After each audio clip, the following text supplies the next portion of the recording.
ሰላም ጤና ይስጥልኝ የክንፋን መረጃ ቤተሰቦቻችን የተመረጡና ወቅታዊ ዜናዎችን ይዘንላችሁ ቀርበናል። በቅድሚያም አርዕስተ ዜናውን እናሰማችኋለን።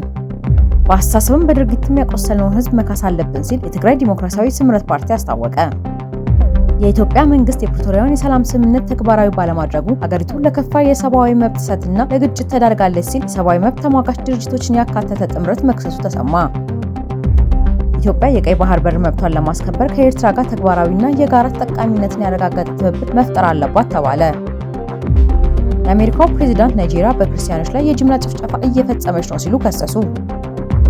የሱስ ተጠቃሚዎችና ታካሚዎች ቁጥር እየጨመረ መሆኑንና መከላከል ላይ በትኩረት መሰራት እንዳለበት አማኑኤል የአእምሮ ህሙማን ስፔሻሊስት ሆስፒታል ገለጸ።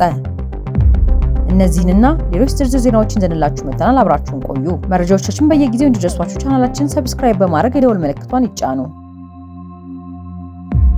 የትግራይ ዲሞክራሲያዊ ስምረት ፓርቲ ምክር ቤት አባላት በአስተሳሰብም በድርጊትም ያቆሰልነውን ህዝብ መካስ አለብን አሉ። ፓርቲው በሰባተኛው ሀገራዊ ምርጫ ለመሳተፍ አስፈላጊውን ዝግጅት እያደረገ መሆኑን ገልጸዋል። የስምረት ፓርቲ ምክር ቤት አባል ጠመ አረዶም እንዳሉት ፓርቲው ሀገራዊና ዓለም አቀፋዊ ነባራዊ ሁኔታን በመርዳት ለትግራይ ክልል ህዝብ የሚያስፈልገውን ለውጥ ማድረግ ቀዳሚ አጀንዳው ነው። የህወሓት አንደኛው ክፍል የፕሪቶሪያውን ስምምነት ተግባራዊ እንዳይሆን የተለያዩ ተግባሮችን በማድረጉ ፓርቲው ህጋዊ ሰውነቱን እንዲያጣ ሆኗል ሲሉም አንስተዋል። የፕሪቶሪያውን ስምምነት የማይቀበሉ ኃይሎች እንዳሉ ጠቅሰው የፕሪቶሪያውን ስምምነት ተቀብለው በማስፈጸም የትግራይን ጥቅም ማስጠበቅ እንደሚገባ ስምረት ፓርቲ እምነቱ እንደሆነ አመላክተዋል። ፕሪቶሪያ ሄደው ስምምነቱን የፈረሙ አካላት ትግራይም ብሎ መላ ኢትዮጵያን የሚጠቅም ነገር በማድረጋቸው ሊመሰገኑ ይገባል ብለዋል። ሌላኛው የስምረት ፓርቲ ምክር ቤት አባል ዶክተር ካሊድ አድሃን በአስተሳሰብም በድርጊትም ያቆሰልነው ህዝብ መካስ አለብን ሲሉ መናገራቸው ተደምጧል። የትጥቅ ትግል እንቅስቃሴ ምንም ጥቅም የሌለው በመሆኑ ሰላማዊ መንገድን መከተል ብቸኛ መፍትሄ እንደሆነ አስረድተዋል። ከማህበረሰቡ ጋር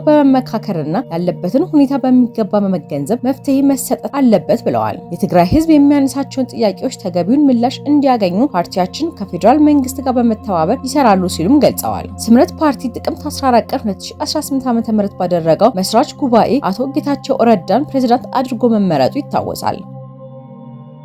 ከፍተኛ የጦር መሪና የኢትዮጵያ አምባሳደር የሆኑት ጀነራል ባጫ ደበሌ ኢትዮጵያ የቀይ ባህር መብቷን ለማስከበር ከኤርትራ ጋር ተግባራዊና የጋራ ተጠቃሚነትን ያረጋገጠ ትብብር መፍጠር አለባት ሲሉ አሳሰቡ። ጀነራሉ ባወጡት ጽሑፍ የባህር በር ለኢትዮጵያ የናፍቆት ፍላጎት ሳይሆን የህልውና አስገዳጅነት መሆኑን አስምረውበታል። በዚሁ ጽሑፋቸው የፕሬዝዳንት ኢሳያስ አፈወርቂን አስተዳደር በጽኑ የተቹ ጀነራሉ ኤርትራ ያልተሳካ ተስፋና በራስ ላይ የተጫነ መቀዛቀስ ሰለባ ሆናለች ብለዋል። የአሁኗ ኤርትራ በእድገት ከመመራት ይልቅ የማይንቀሳቀስ ሙዚየም ትመስላለች ሲሉም ወቅሰዋል። የጽሑፉ ቁልፍ ነጥቦች 4 ናቸው። አንደኛ የባህር በር ለኢትዮጵያ ሉዓላዊ ኢኮኖሚያዊና ቀጠናዊ ተጽዕኖ ወሳኝ መሆኑን የገለጹት ጀነራሉ ጥያቄው የባህር በር ያስፈልገናል ወይስ አያስፈልግም ሳይሆን እንዴት እናገኘዋለን የሚለው ነው ብለዋል። ለዚህም መፍትሄው ከኤርትራ ጋር የሚደረግ ትብብር መሆኑን አመላክተዋል። ሁለተኛ ጀነራሉ ጠቅላይ ሚኒስትር አብይ አህመድ በቅርቡ ለፓርላማ ባደረጉት ንግግር ኢትዮጵያ ከቀይ ባህር ያገለለ ምንም አይነት ህጋዊ ሰነድ አለመኖሩን ማንሳታቸውን አስታውሰው ይህ ለወደፊት ትብብር መሰረት እንዲሆን የቀረበ የታሪክ እውነታ ጥያቄ ነው ብለዋል።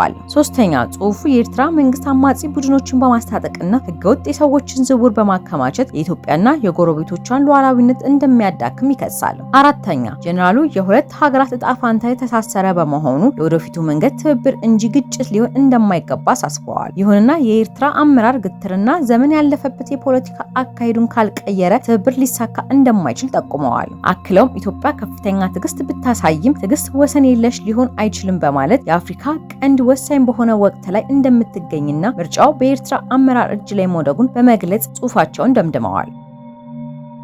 አጥፊ አሽከርካሪዎችን ለመቆጣጠር በቴክኖሎጂ የተደገፈ ጠንካራ ቁጥጥር እንደሚደረግ የአዲስ አበባ ፖሊስ ጠቅላይ መምሪያ አስታውቋል። በ2018 የበጀት ዓመት በአንደኛው ሩብ ዓመት በአዲስ አበባ 8853 የንብረት አደጋ መድረሱን የአዲስ አበባ ፖሊስ ጠቅላይ መምሪያ ገልጿል። ከፍጥነት ወሰን ገደብ በላይ አልኮል መጠጦችን ጠጥቶ ማሽከርከርና ያለመንጃ ፈቃድ ማሽከርከር ለአደጋው መባባስ ምክንያት እንደሆኑ ፖሊስ ጨምሮ ገልጿል። በሩብ ዓመቱ 172 አሽከርካሪዎች ከመጠን በላይ አልኮል ጠጥተው ሲያሽከረክሩ የተገኙ ሲሆን 14695 ከፍጥነት ወሰን በላይ 1171 ደግሞ ምንም አይነት መንጃ ፈቃድ ሳይኖራቸው ሲያሽከረክሩ ተገኝተው ተገቢውን እርምጃ ተወስዶባቸዋል። በአደጋው በሰዎች ሕይወትና አካል ላይ ከደረሰው ከፍተኛ ጉዳት በተጨማሪ በህዝብና በመንግስት ንብረቶች ላይ ጉዳት እየደረሰ ይገኛል። በተለይ የትራፊክ ፍልሰቱን ለማሳለጥ እንዲያስችሉ ታቅዶ በርካታ ወጪ ወጥቶባቸው በለሙ የኮሪደር ልማት ስራዎች ላይ አደጋው እየተባባሰ መጥቷል። የቦሌ ኤርፖርት መንገድ ልዩ ትኩረት ተሰጥቶት ከለሙ መንገዶች አንዱ ቢሆንም በግዴለሽና በተለይም አልኮል ከመጠን በላይ ጠጥተው ሲያሽከረክሩ በነበሩ አሽከርካሪዎች መንገዱን ለማስዋብ በተተከሉ የውበት ዛፎች፣ በከፍተኛ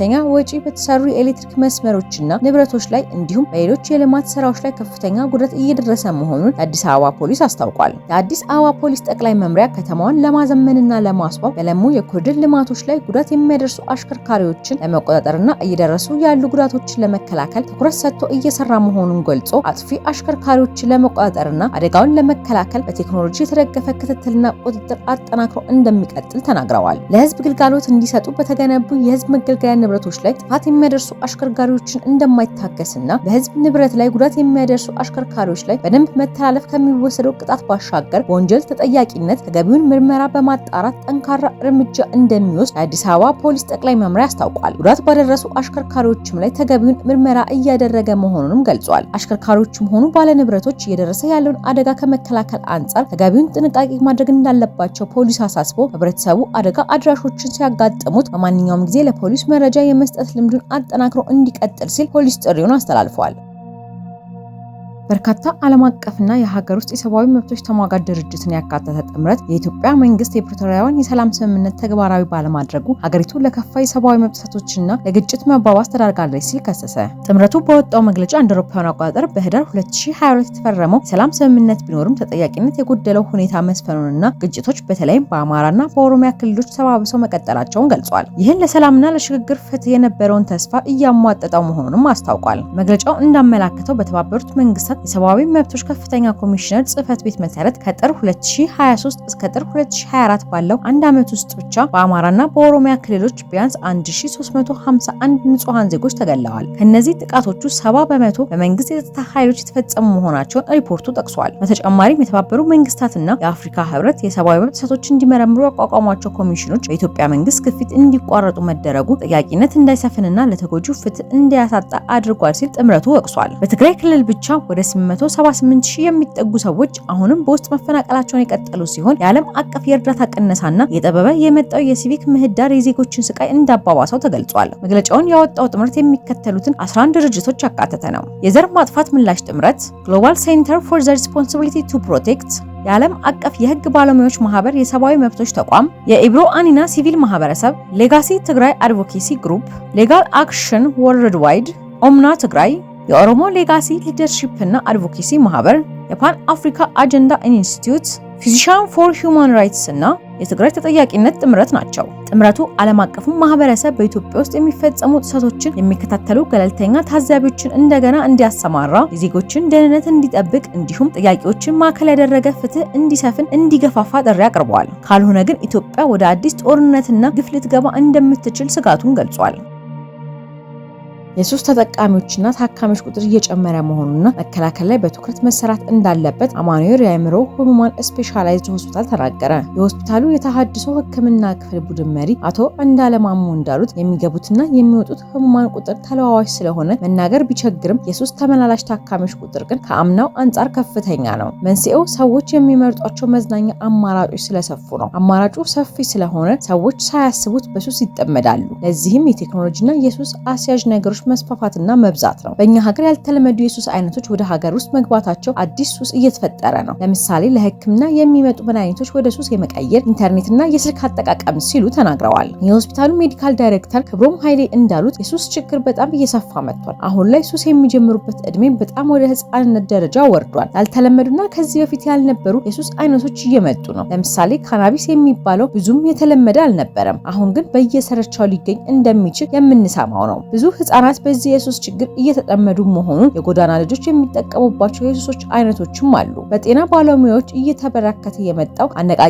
መድኃኒት አላግባብ የመጠቀም ሁኔታም አለ። በታብሌት የሚወሰዱት በመርፌ እስከሚሰጡ ድረስ ደርሰዋል። ከሌላ ሀገር ጉዞ የሚያደርጉና አዲስ አበባን አቋርጠው በሚያልፉ ዜጎች ደግሞ አደገኛ አደንዛዥ እጾች እየገቡ እንደሆነ መረጃዎች ይጠቁማሉ። የተለመዱትን እንደ ጫት አይነት እጾች ጨምሮ ስርጭቱ ጨምሯል። በሰሜን በኩል አልነበረም፣ አሁን ግን ጫፍ እስከ ጫፍ ይገኛል። በምስራቅና ደቡብ ምዕራብ አካባቢ የነበረው ተስፋፍቶ አሁን የሌለበት ቦታ የለም። አልኮል ከጧት ጀምሮ የሚጠጣበት ሁኔታ ተፈጥሯል። በጣም እየጨመረ ያለ ችግር ነው። የአእምሮ ጤና ችግር ሐኪም ብቻ የሚፈታው አይደለም ሲሉም ተናግረዋል። መፍትሄውን በተመለከተ ዶክተሩ እንዳሉት ወጣቱ አማራጭ ማግኘት አለበት፣ ህጻናት ላይ መሰራት አለበት። ሱስን መከላከል የሚቻለው ከዚህ ጊዜ ጀምሮ ነው። ዲማንድ ሪዳክሽን ሰዎች ወደ እጽ መጠቀም የሚሄዱበትን መንገድ ማስቀረት እንኳን ባይችል መቀነስ። ሰፕላይ ሪዳክሽን ሰዎች እጾችን እንዳያገኙ ማድረግ ይገባል። ይህ ፕሮግራም በሀገር ደረጃ መሰራት አለበት፣ ግን ትኩረት እየተሰጠው አይደለም ሲሉም ገልጸዋል። ፕሬዝዳንት ዶናልድ ትራምፕ ናይጄሪያ በክርስቲያኖች ላይ የጅምላ ጭፍጨፋ እየፈጸመች ነው ሲሉ ከሰሱ። ትናንት ቅዳሜ በወጡት መግለጫቸው የጦር መስሪያ ቤታቸው በሀገሪቱ ላይ ለሚወስደው ወታደራዊ እርምጃ እንዲዘጋጅ ማዘዛቸውን አስታውቀዋል። ትራምፕ በማህበራዊ ሚዲያ ባስተላለፉት ረጅም መልእክት አሜሪካ ለናይጄሪያ የምትሰጠውን እርዳታና ድጋፍ በሙሉ በአፋጣኝ ታቆማለች ሲሉ አስጠንቅቀዋል። እነዚህን አስተቃቂ ድርጊቶች የሚፈጽሙ እስላማውያን አሸባሪዎችን ሙሉ በሙሉ ለማጥፋት በሙሉ ትጥቅ ወደዚያች ሀገር ልንገባ እንችላለን ያሉት ፕሬዝዳንቱ የጦር መምሪያቸውን ለሚቻለው እርምጃ እንዲዘጋጅ አዝዣለሁ ብለዋል። ትራምፕ አክለውም ጥቃት ከሰነዘረን ልክ እነዚህ አሸባሪ ወሮበሎች በውድ ክርስቲያኖቻችን ላይ እንደሚያደርሱት ፈጣኝ፣ ጨካኝና ጣፋጭ ይሆናል። ማስጠንቀቂያ፣ የናይጄሪያ መንግስት በፍጥነት ቢንቀሳቀስ ይሻለዋል ሲሉ ዝተዋል። ይህ ጠንካራ ማስጠንቀቂያ የመጣው ትራምፕ ክርስትና በናይጄሪያ የህልውና አደጋ ተጋርጦበታል በማለት ሀገሪቱ ልዩ አሳሳቢ ሀገር ካንትሪ ኦፍ ፓርቲኩላር ኮንሰርን በማለት በዓለም አቀፉ የሃይማኖት ነጻነት ህግ መሰረት ከፈረጁ ከአንድ ቀን በኋላ ነው። የናይጄሪያው ፕሬዝዳንት ቦላ አህመድ ቲኑቡ በበኩላቸው ወታደራዊ ማስጠንቀቂያውን ከመስጠቱ በፊት በነበረው የውጭ ጉዳይ መስሪያ ቤት ውሳኔ ላይ በሰጡት ምላሽ ክሱን አስተባብለዋል። ናይጄሪያን የሃይማኖት መቻቻል እንደሌላት መፈረጁ ሀገራዊ እውነታችን አይገልጽም ብለዋል። የፕሬዝዳንቱ የፕሬስ ጸሐፊ ባዮ ኦራኑጋ በበኩላቸው በሺዎች የሚቆጠሩ ክርስቲያኖች ታርደዋል የሚለው የአሜሪካ የውጭ ጉዳይ ሚኒስትር ማርኮ ሩቢ በጽሁፋቸው የጠቀሱት ክስ የናይጄሪያን ሁኔታ በከፍተኛ ሁኔታ የተጋነነ ሲሉ አጣጥለውታል። ኦራኑጋ አክለውም ጥቃቱ በክርስቲያኖች፣ በሙስሊሞች፣ በቤተክርስቲያኖችና በመስጂዶች ላይ በዘፈቀደ የተፈጸመ ነው ብለዋል። ሀገራችን ከአሜሪካ የምትፈልገው አሳሳቢ ሀገር ተብሎ መፈረጅ ሳይሆን በአንዳንድ ግዛቶቻችን ያሉ እነዚህን ጽንፈኞች ለማዋጋት የወታደራዊ ድጋፍ ነው ሲሉ ተናግረዋል። በናይጄሪያ በጽንፈኛ እስላማውያን ለፈጸመው ጥቃት ክርስቲያኖችም ሙስሊሞችም ሰለባ መሆናቸውን ዘገባዎች ያመላክታሉ። በሀገሪቱ ያለው ሁከት ውስብስብ ሲሆን በሃይማኖታዊ በግጦሽ መሬት ምክንያት በአርብቶ አደሮችና በአርሶ አደሮች መካከል በሚፈጠር ግጭት እንዲሁም በጎሳ ውጥረቶች የሚነሳ መሆኑን ተገልጿል። ምንም እንኳን ክርስቲያኖች በጥቃቱ ሰለባ ቢሆኑም የአካባቢው ዘገባዎች እንደሚያመለክቱት አብዛኞቹ ተጎጂዎች በሰሜን ናይጄሪያ የሚኖሩ ሙስሊሞች ናቸው። በተያያዘ ዜና ፕሬዝዳንት ትራምፕ ክርስቲያኖችን በተመለከተ ላስተላለፉት መልእክት አድናቆት አለኝ ስትል ራፐር ኒኪ ሚናጅ ገለጸች። የአሜሪካው ፕሬዝዳንት ዶናልድ ትራምፕ በሶሻል ትሩዝ ገጻቸው ላይ በናይጄሪያ የሚገኙ ክርስቲያኖች የህልውና ስጋት እንዳጋለጠባቸው ገልጸዋል። ሲናገሩም ክርስትና በናይጄሪያ ውስጥ የህልውና አደጋ ውስጥ ወድቋል። በሺ የሚቆጠሩ ክርስቲያኖች ተገለዋል። ለዚህ ደግሞ ጽንፈኛ ሙስሊሞች ኃላፊነቱን ይወስዳሉ። ስለዚህ አሁን ናይጄሪያ ልዩ ትኩረት ያስፈልጋታል ብለዋል። ጨምረውም አሜሪካ እንደዚህ አይነት ግፍ ሲፈጸም ቆማ እንደማትመለከት አስታውቀዋል። የዋሽንግተን አስተዳደር በመላው ዓለም ከሚገኙ ክርስቲያኖች ጎን እንደሚቆምና የደረሰባቸው ካለው የህልውና ስጋት እንደሚታደግና የመታደግ አቅም እንዳለው ገልጸዋል። አሜሪካዊቷ ታዋቂ ራፐር ኒኪ ሚናጅ ለዚህ የትራምፕ አስተያየት ትልቅ አድናቆትና ክብር እንዳላት በኤክስ ገጻው ላይ አስታውቃለች። ራፐሯ በመልእክቷ የትራምፕን ጽሑፍ ሳነብ ልዩ ስሜት ሰምቶኛል። እኛ በነጻነት እግዚአብሔርን በምናመልክበት ሀገር ላይ ነን። ማንም ሰው በሃይማኖታችን የተነሳ አይገድለንም። እርስ በርሳችን የተከባበርን ሃይማኖታችን የመከተል መብት አለን ብላለች። ራፐሯ በመላው ዓለም በክርስቲያኖች ላይ ጭቆናና ግፍ እየተደረገ መሆኑን ገልጻ ይህንን የሰብአዊ መብት ጥሰት ችላ ማለት የለብንም የሚል መልእክት አስተላልፋለች።